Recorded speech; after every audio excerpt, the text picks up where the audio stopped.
7, on retrouve Wendy Bouchard pour la suite du grand journal du soir. Vous êtes bien sur Europe 1 et à 2 mois pratiquement du premier tour des municipales. Et oui, l'échéance arrive à grands pas et les candidatures s'accélèrent avec pour la capitale celle d'Anne Hidalgo qui aujourd'hui dans Le Parisien annonce vouloir repartir pour un deuxième et dernier mandat. Elle qui fut en 2014 élue première femme maire de Paris. Bonsoir Emmanuel Grégoire. Bonsoir. Vous êtes aujourd'hui son premier adjoint, vous serez vous-même candidat dans le 12e arrondissement. D'où vous partiez pour rejoindre Europe 1 en taxi, vous avez envoyé un taxi et là ça roule difficilement à Paris. Qu'est-ce que vous dites Emmanuel Grégoire? Vive le vélo ce soir?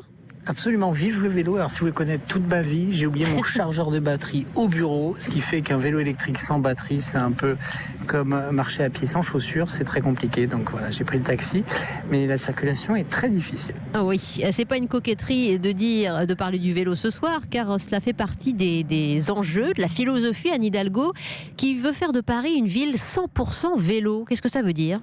Alors, l'expression 100% vélo, ça consiste systématiquement, lorsque l'on fait de l'aménagement d'espaces publics, à prévoir des espaces prévus pour la circulation des vélos, parce que l'un des éléments structurants pour le développement du vélo, c'est d'avoir des infrastructures de confort et de sécurité pour la pratique du vélo.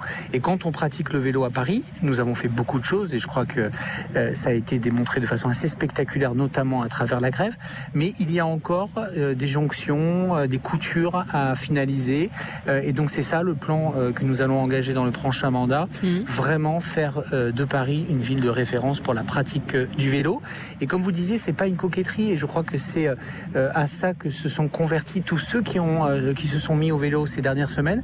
Quand on est bien équipé, c'est un moyen de locomotion extrêmement efficace, et c'est à Paris le plus rapide. C'est ça qui est assez spectaculaire, c'est en vélo qu'à Paris on se déplace le plus rapidement. Et donc si on développe correctement la pratique du vélo, ça redonnera aussi plus de fluidité et plus d'efficacité aux autres modes de transport, les taxis, les VTC, etc., auxquels nous sommes également très attachés. Oui, en attendant, vous le disiez vous-même, Paris est une ville où on circule mal, très embouteillée.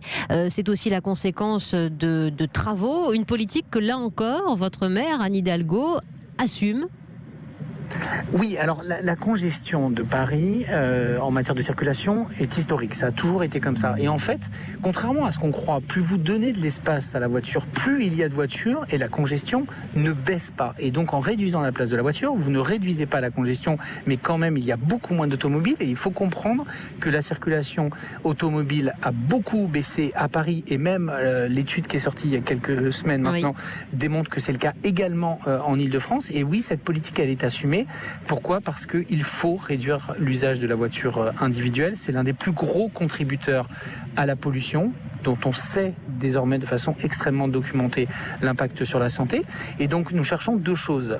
Pas du tout à faire la chasse à la voiture, mais c'est à mettre plus de monde dans chaque voiture, parce qu'il n'y a pas assez de passagers dans chaque voiture.